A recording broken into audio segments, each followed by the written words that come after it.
Hi, this is Wanda from Alanda Craft, and today we're going to show you how to make these gorgeous bags from charm squares.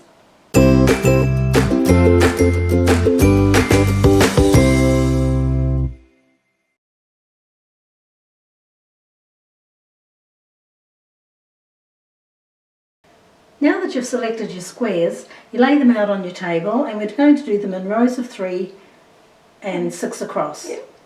And we need 2 extra ones here. Yeah, we usually choose 2 of the same colour for the base. Just think it sort of creates a bit of a contrast. You can see here, they're sort of the same, and they're the same there. I think it just looks a little better. Yeah. But you don't have to do that. I mean, you could just choose whatever you like. That's right. Yep. So one thing to keep in mind is that you have different squares on the side, and that's because... Yeah, because what we're basically doing is, we've already said that's the base. Yep. This is the top of the bag. And we're going to be sewing this all in one piece. So this will be the front here, these bits here, so obviously the front here. These are going to be the sides of the bag, these bits running down here.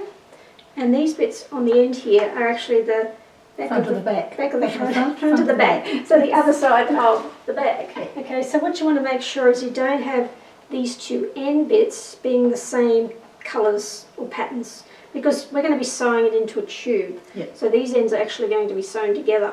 So you don't really want them matching unless, of course, you want that Unless, effect. of course, that's what you want. Yeah, Yes. exactly. But yeah, so just be aware of that. Yep, so like here we would have 2 of the same pattern. Yeah. So we just swap those around. Yep. There we go.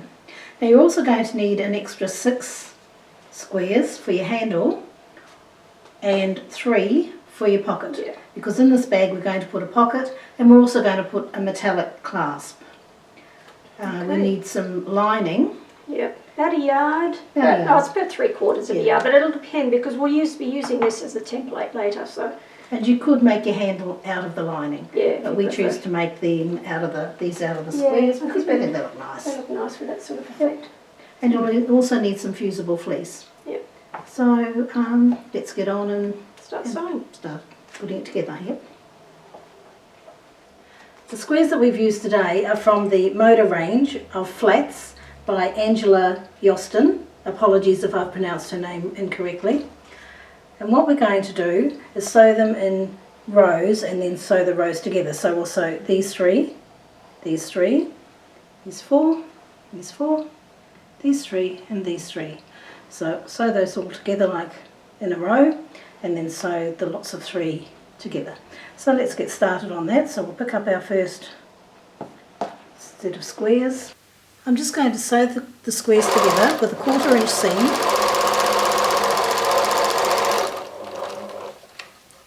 So as you can see, I've sewn these 2 strips together and these 2 strips, and now I'm going to sew to the first of my long strips to the edge, but I'm going to show you how to pin this. Now we need to just match up our seams because we want this to look as if they're matched. Now I just like to pin those together, just match them. Just makes it look nice and tidy and neat. Now this one here on the end, of course we don't have an extra piece, so what I'm going to do is just lay that down and pin in the seam.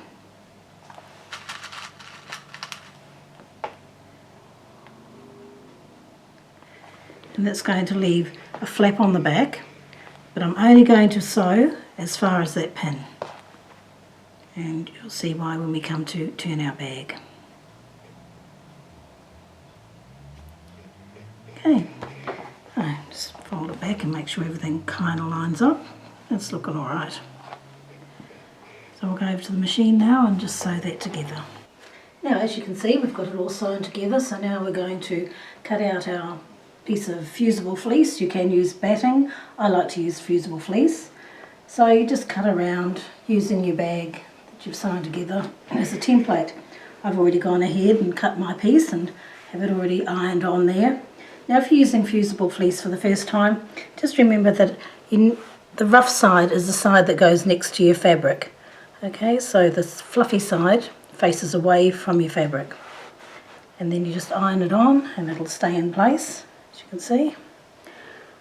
So I've also cut out my lining And the same thing again. I've just used my squares as the template and cut my lining piece. So now it's a matter of assembling it, and that's what we're going to do now. So the next thing we're going to do is make our pocket. Now you remember we had 3 pieces. I've cut one of those in half, and I'm going to sew those cut pieces to the other bits, and then when they're sewn together I'll join them all, and that will make my pocket. So I'm off to the sewing machine now to do that.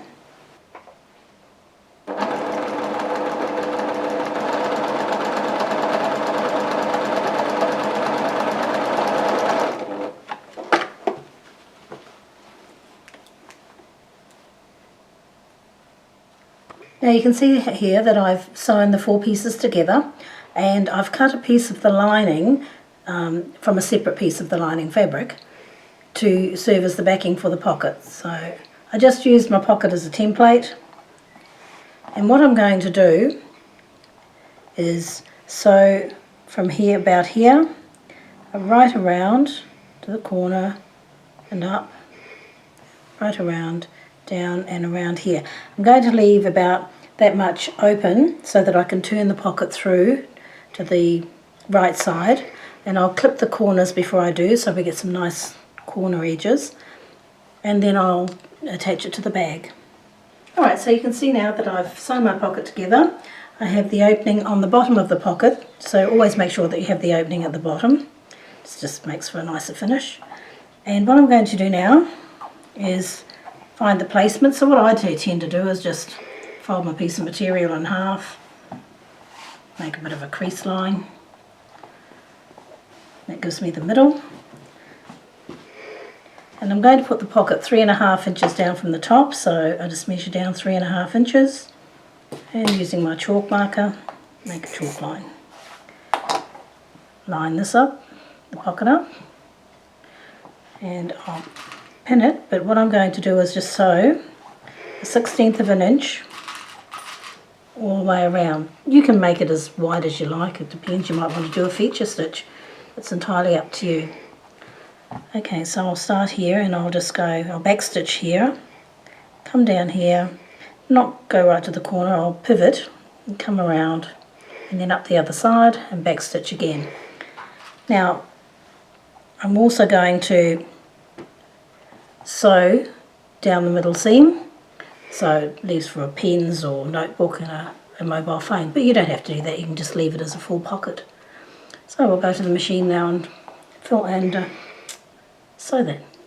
Okay, so now it's time to finish constructing the lining, so I'm just going to fold it in half and put the edges together, and I'll pin those now.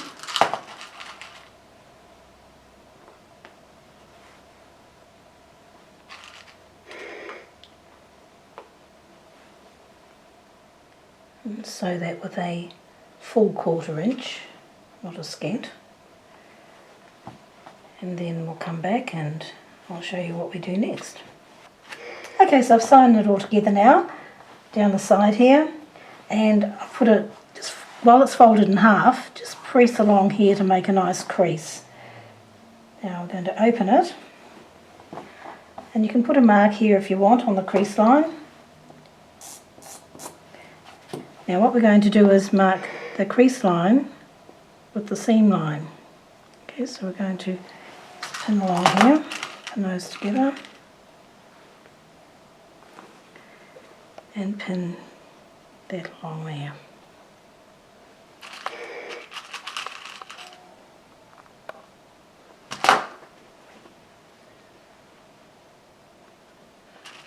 It looks really odd, but believe me, it is going to work out. So you can see that's how we've got it. I'll just go and sew that now.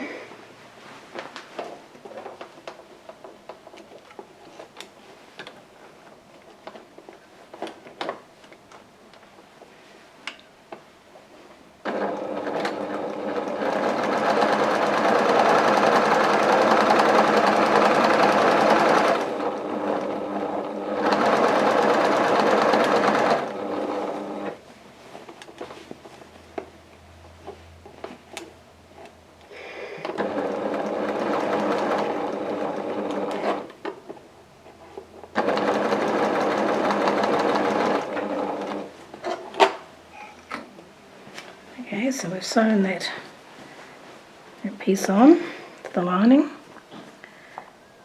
So as you can see, we've sewn that piece on, and now we're going to sew our side base bits.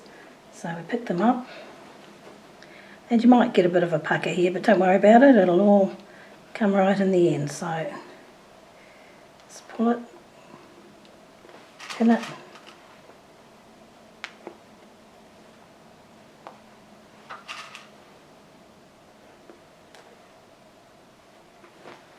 the other end.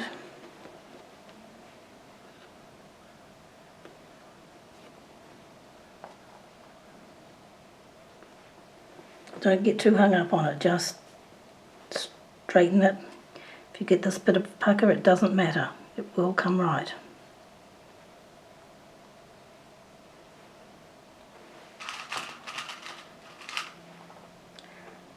Okay, so that's ready to sew, and that's going to be our base. Just going to sew that over now with a 1/4 inch seam. And a wool back stitch here.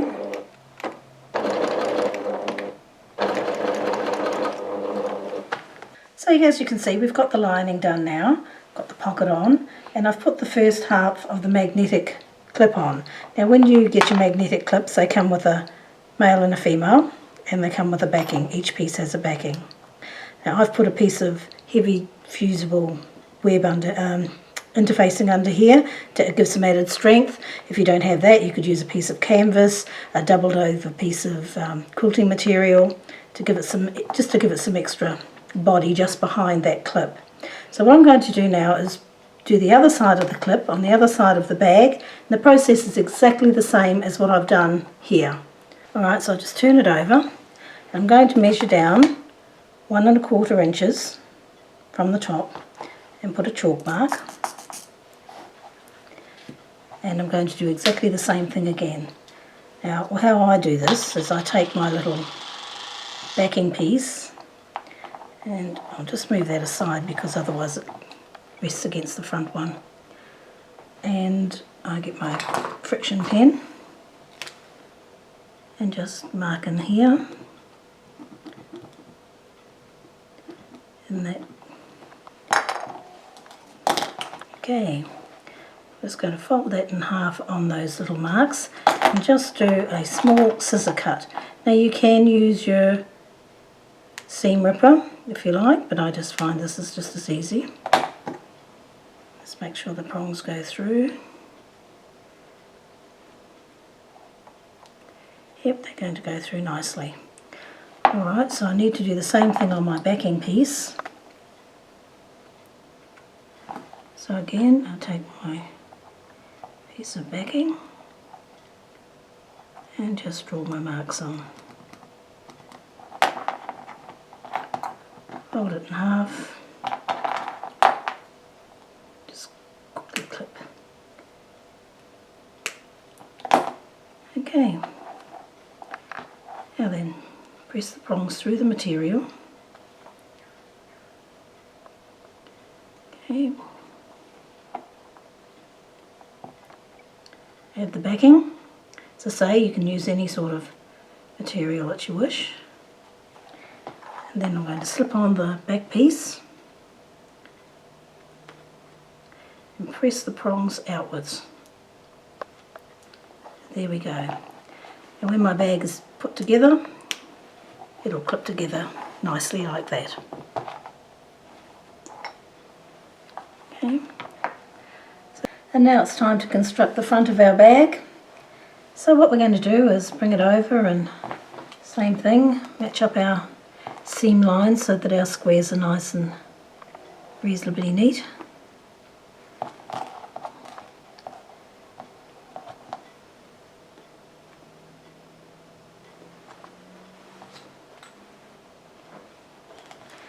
Okay, so pin those together. And we'll just go and sew that.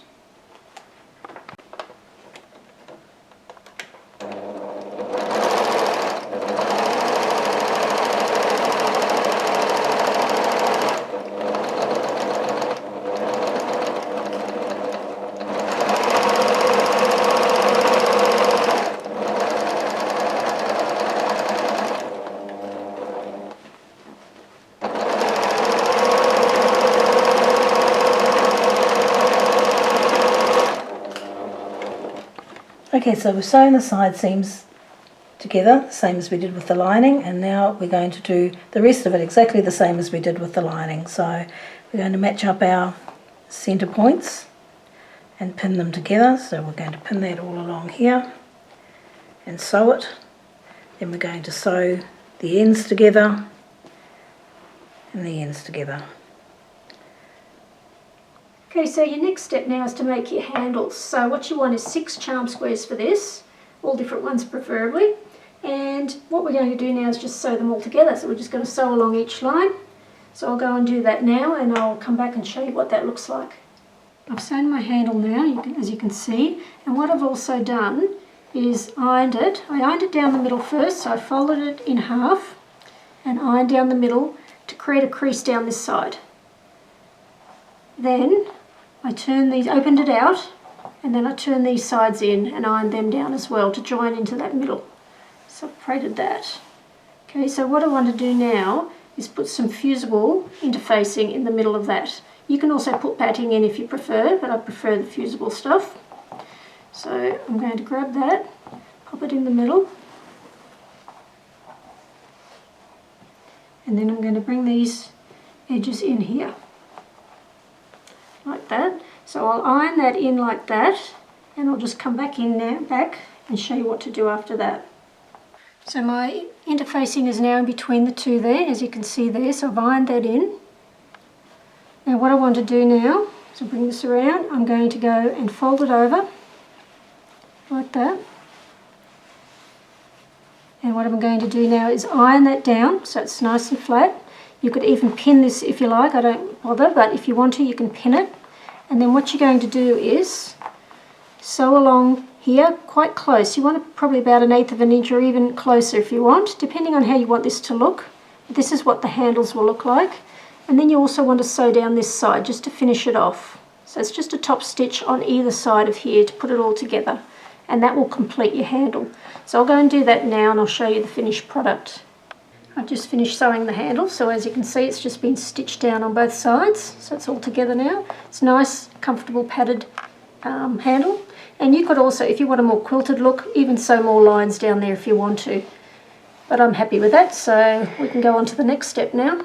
So now we're going to attach our handles, and what I've done is taken the side squares, fold it in half, so you can see here that just going to line it up.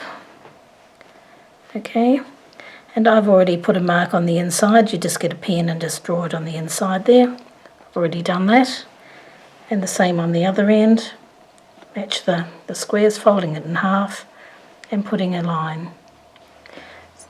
Now I'm going to take the handle and pop it into the bag and just place the handle so that the middle of the handle is on the line. So don't put it to the side, make sure the handle's in the middle. So don't put it to the side of the mark. So we don't want that effect because it'll be off centre. So just put it there and pop a pin in it.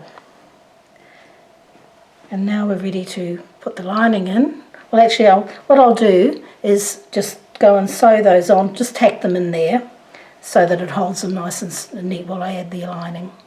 So I'll go and do that now, and then I'll come back and show you what we'll do next. Okay, so I've basted the handle on, and we're going to put the lining in. But before we do that, just check your handle is correct and you haven't twisted it, because it's very easy to do. So you can see that's sitting right.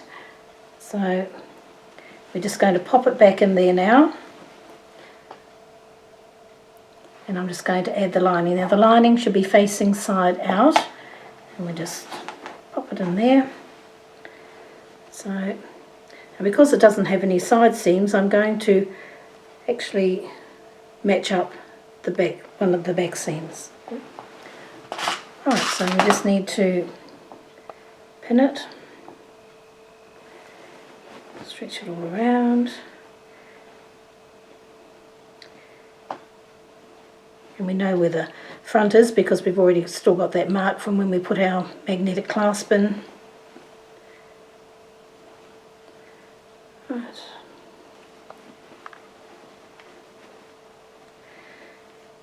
And then when we sew, we're going to leave a space about 4 inches, so that we can turn our bag through at the end. Just give it a pin around. I'm nearly finished actually, so not long to go now.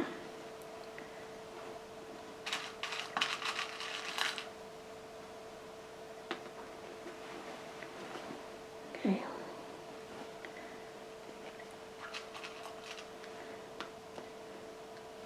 So what I'll do is I'll just place a pin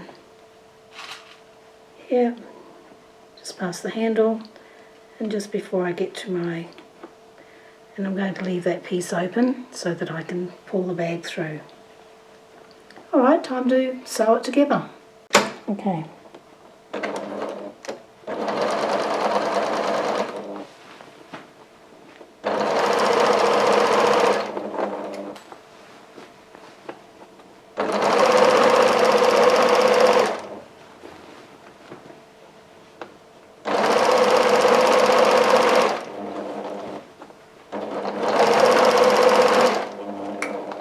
So now I'm going to turn the bag through, and then we'll just top stitch around the top to finish it. So this is always the exciting part, because you get to see what your bag's going to really look like.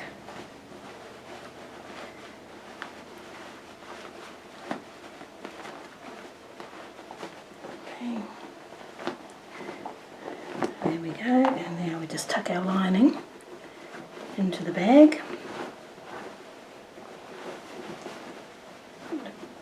Shake through.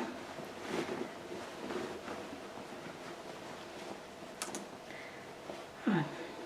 So see our metallic tag does up nicely. Handle's the right way round. So we'll give this a press, and then I'll top stitch it and show you the finished product. Okay, so as you can see, we've top stitched around the top there, and it just finishes it off, and it's also caught in the opening that we had to turn the bag through. So it gives it a nice finish. So there you go. How gorgeous is that? Quick, easy, and it looks absolutely fabulous. And as you can see with the different materials, each one looks totally unique. So you can make one of these for every occasion.